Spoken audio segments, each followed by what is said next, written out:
Bom dia, pessoal.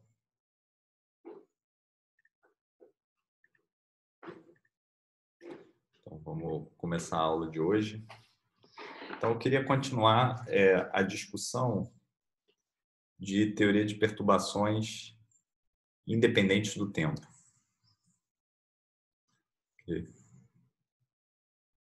Acho que aqui eu consigo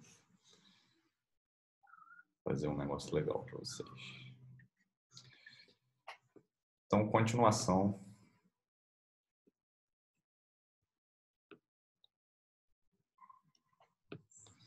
de teoria de perturbação independente do tempo. Acho que essa caneta está um pouco grossa demais.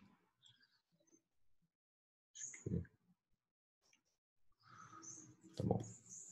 Vamos fazer assim.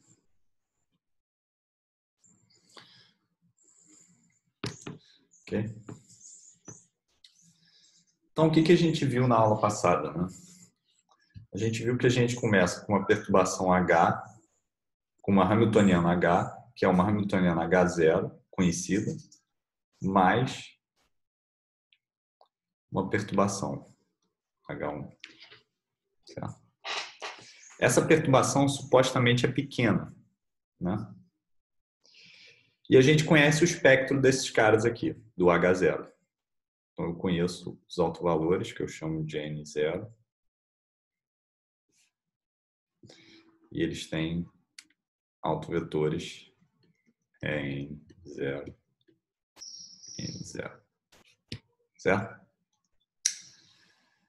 Bom, a gente viu por um procedimento matemático que eu consigo escrever em aproximação de primeira ordem um autoestado da hamiltoniana total H, que é composto da hamiltoniana livre mais uma perturbação, eu consigo escrever como sendo o autovetor N0 mais uma correção onde eu somo em M diferente de N.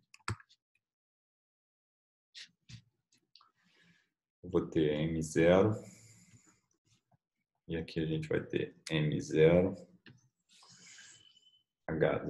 H1, né?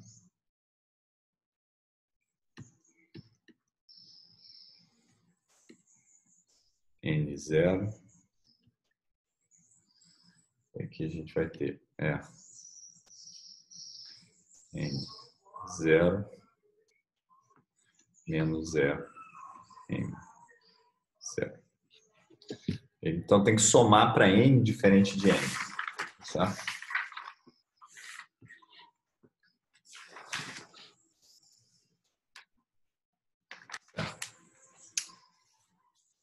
Em contrapartida, os autovalores de nível N dessa hamiltoniana total, eles vão ser escritos como os autovalores da hamiltoniana não perturbada mais correções.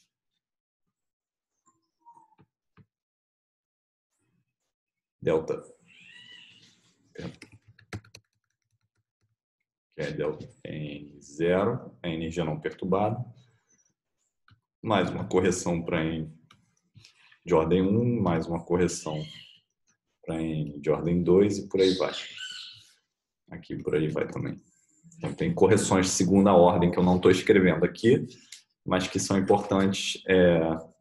Supostamente, se a perturbação é pequena, elas vão ficando cada vez menos importantes, mas a gente pode obter elas por um processo iterativo que eu descrevi na aula passada. Esse ΔN1, que é a correção de primeira ordem, ele é simplesmente o valor esperado da perturbação para o estado N0.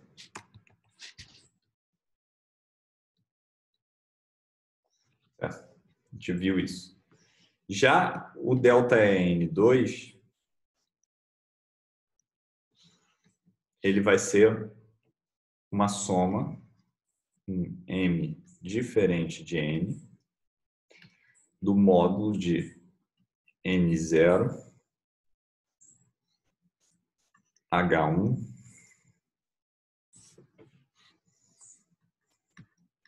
M0 ao quadrado divididos por EN0 menos EM0. Ok? Então, a gente viu isso nas aulas passadas, a gente até calculou o efeito Stark.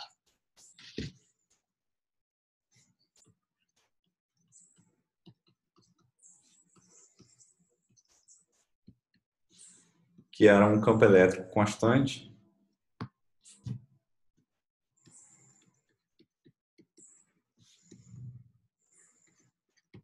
Ao longo da direção Z. E qual que era o shift no nível de energia 1s do átomo de hidrogênio. Okay? Mas tudo isso que a gente está fazendo pressupôs implicitamente que a hamiltoniana H0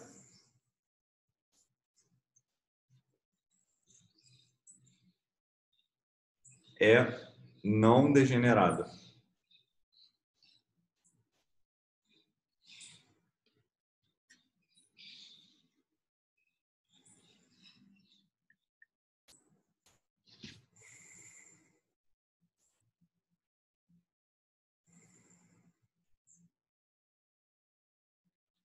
Tá lento.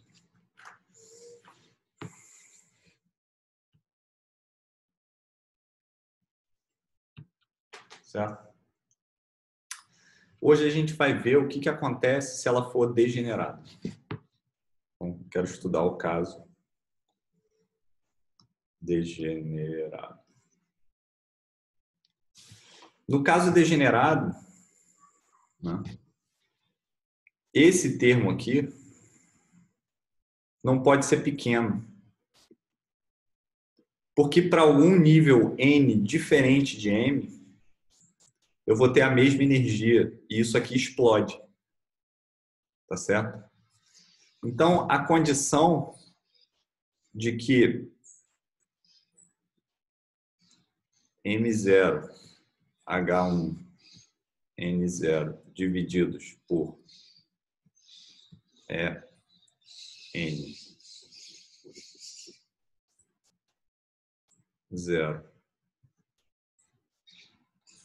menos M0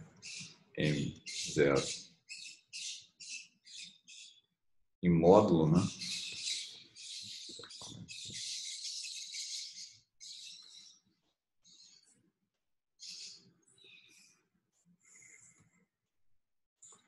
A condição para que a teoria de perturbações valha, seja uma boa aproximação, é que isso aqui é muito menor do que 1. Mas no caso degenerado, essa condição não pode ser satisfeita. Pelo simples fato de que para algum valor n diferente de m, esses dois valores de energia vão ser iguais, é o caso da degenerescência. Não. E esse termo de correção vai explodir, vai ficar muito grande. Okay? Então, como é que a gente vai prosseguir, né?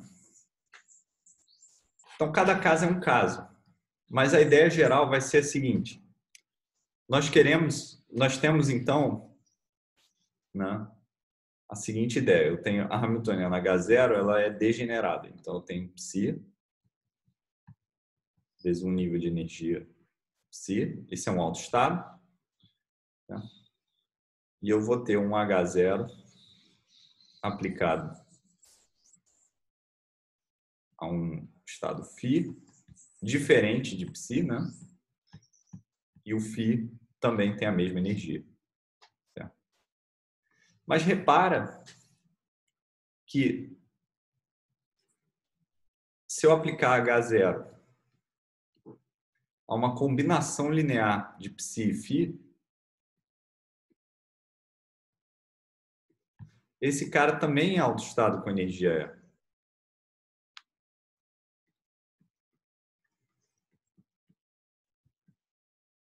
Correto?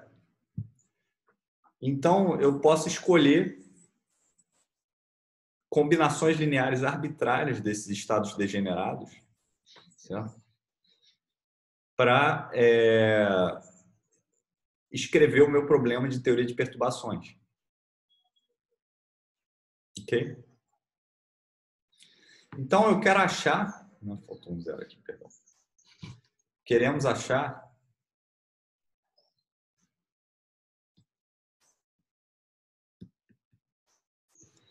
uma base no subespaço gerado por psi φ, no subespaço degenerado, tal que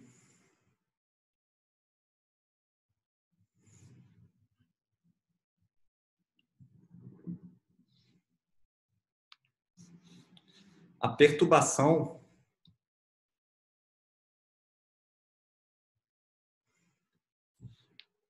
seja diagonal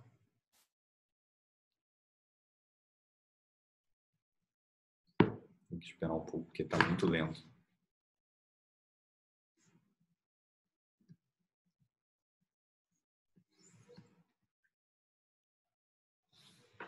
Neste subespaço.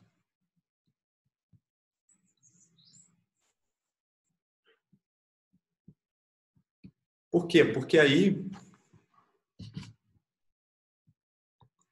o H1 vai ser tal que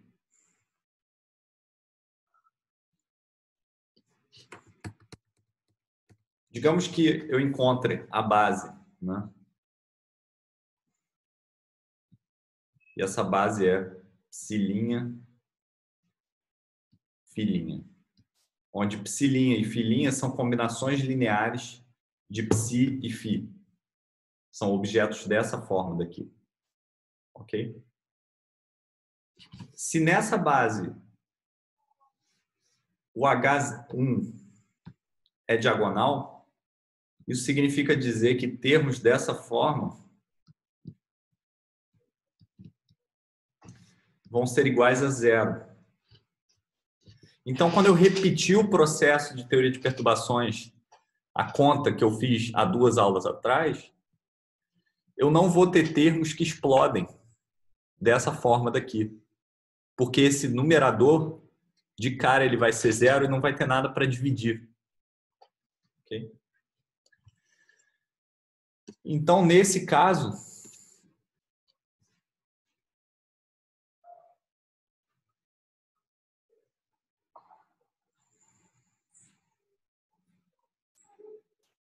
esperar ele pensar. Nesse caso, a expansão perturbativa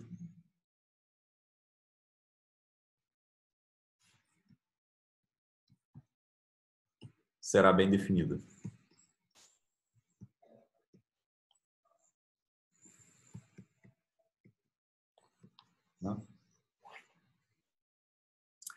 Então, vamos ver. Acho que a melhor forma da gente prosseguir é com um exemplo concreto.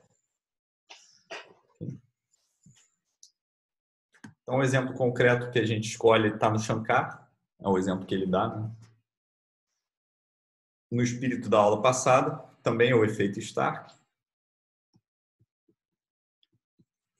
Mas dessa vez, para o nível n igual a 2,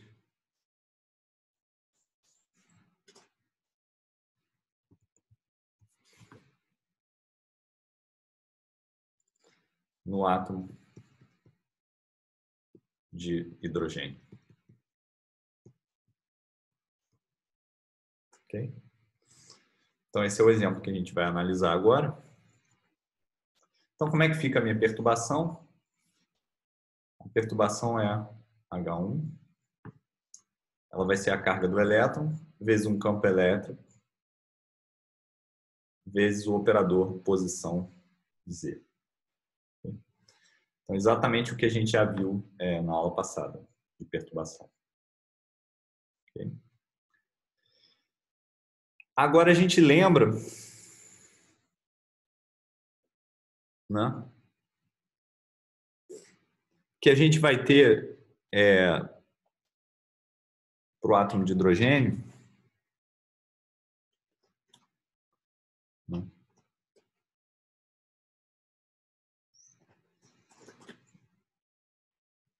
Quantos estados degenerados nós vamos ter?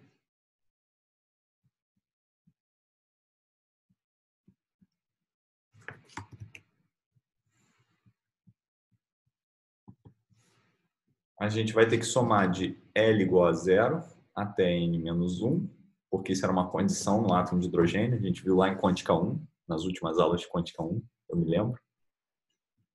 2L mais 1. Isso é uma soma que a gente pode avaliar. Isso dá N quadrado estados degenerados.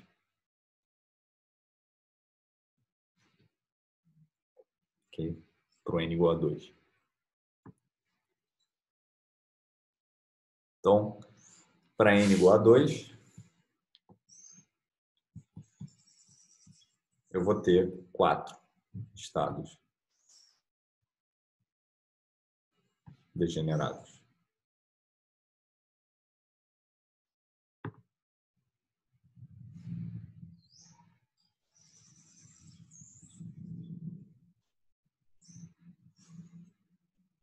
Deixa ele pensar um pouco. Certo? Legal? Então, vamos escrever essa perturbação, né? Quais são esses estados? Bom, eu vou ter N, L, M, né? Os estados degenerados que eu tenho que considerar são N é sempre igual a 2. Eu vou ter L igual a 0.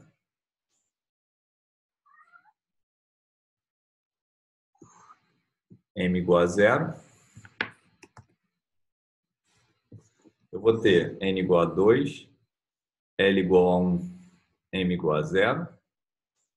N igual a 2, L igual a 1, M igual a 1. E 2, 1, menos 1. Esses são os 4 estados degenerados que eu tenho para o N igual a 2 no átomo de hidrogênio, como a gente bem viu em quântica 1. Então, a minha perturbação nessa base, eu posso escrever ela dessa forma, como uma matriz, né? Então, eu vou ter 2, 0, 0.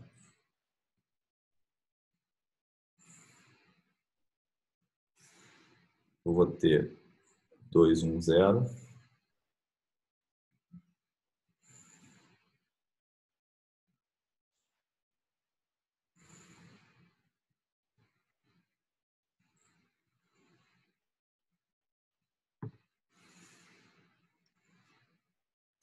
2, 1, 1. E 2, 1, menos 1. Enquanto que aqui nós vamos ter 2, 0, 0. 2, 1, 0. 2, 1, 1. E, finalmente, 2, 1, menos 1. Okay, então, esses são os estados. Vou colocar umas linhas aqui só para a gente não se perder.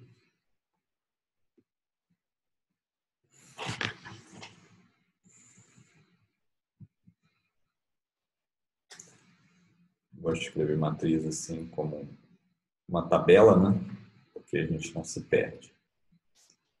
Quando a matriz é muito grande, eu quero escrever ela na forma notação matricial usual. Eu acabo me perdendo. Então, vamos escrever os elementos que são zero, né? Se a gente calcular explicitamente esses elementos de matriz, são integrais que eu tenho que resolver, claro, né? Mas a gente vai ver por paridade ou qualquer que seja a técnica que vocês queiram, ou solução explícita, fica aí como um exercício. Esses elementos de matriz aqui são todos zero. E os únicos elementos que não são zero são aqui, ó, e eles são iguais.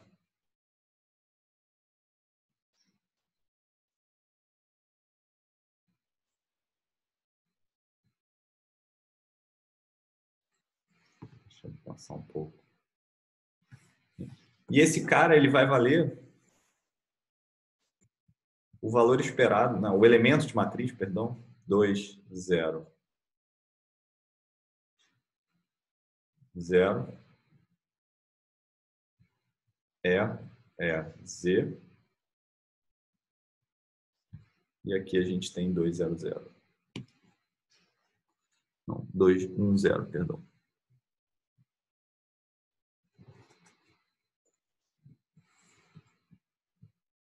Ok? E isso é uma conta, né? É uma integral. Eu tenho que pegar os níveis de energia do átomo de hidrogênio. N igual a 2, L igual a 0, M igual a 0. N igual a 2, L igual a 1, M igual a 0. E calcular esse valor esperado, né? Esse elemento de matriz, que é uma integral no espaço, né? Com o elemento de volume do ângulo sólido. E isso vai dar, já antecipando a resposta, 3 campo elétrico vezes A zero. Né? E isso é uma conta que vocês têm que fazer, tá? Para ver. Agora, a gente pode escolher diagonalizar, né? Resolver o problema de teoria de perturbações na base onde esse cara aqui é diagonal. Certo? A única parte não nula da matriz é essa daqui.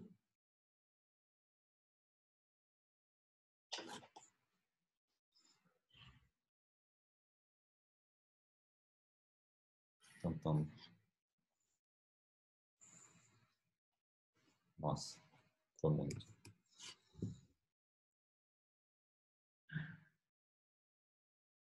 Essa parte não nula, okay? Essa caixa vermelha. E essa caixa vermelha é da forma delta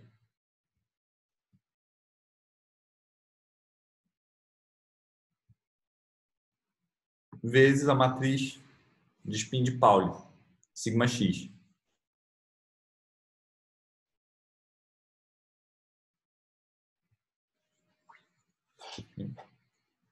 Então, logo de cara, a gente já sabe que ela tem autovalores mais e menos delta. E os autovetores correspondentes vão ser 2, 0, 0, mais ou menos 2, 1, 0, sobre raiz de 2. Okay? Esses caras também são autovetores de H1. Então, isso diagonaliza nesse subespaço degenerado tanto H0 quanto H1. Okay? Então, a base apropriada para a gente fazer teoria de perturbações nesse caso vai ser a base 2, 1, mais ou menos 1 e 2, 0, 0, mais ou menos 2, 1, 0, sobre raiz de 2.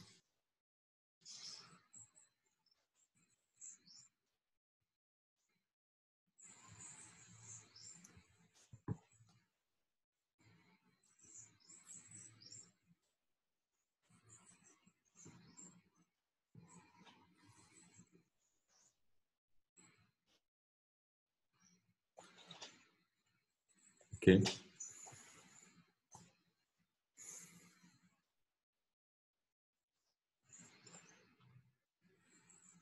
Então, se a gente fizer teoria de perturbações nessa base, né, nesses 4 estados aqui, a gente vai ver que o shift na energia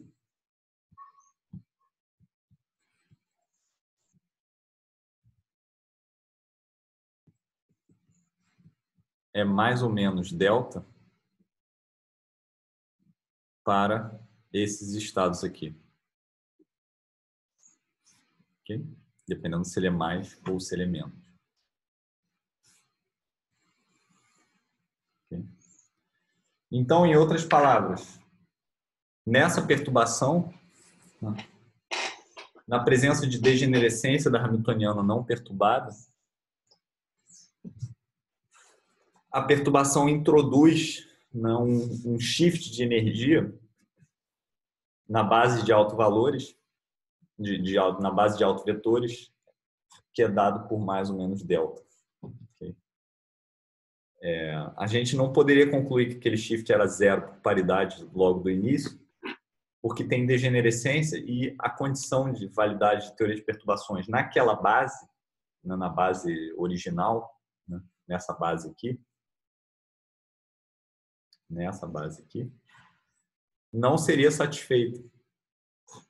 Em contrapartida, o que nós fizemos foi encontrar uma base de autovetores de H0 que diagonaliza também a perturbação no subespaço degenerado, e nesse subespaço, nessa base, a condição de teoria de perturbações é satisfeita porque os elementos de matriz cruzados da perturbação são nulos. Então, eu não tenho nenhuma situação onde o denominador explode. E com isso, a gente pode concluir o shift na energia, olhando pela base correta, né? Dado por esse número mais ou menos delta aqui. Então, essa foi a teoria de perturbações independentes do tempo, caso degenerado.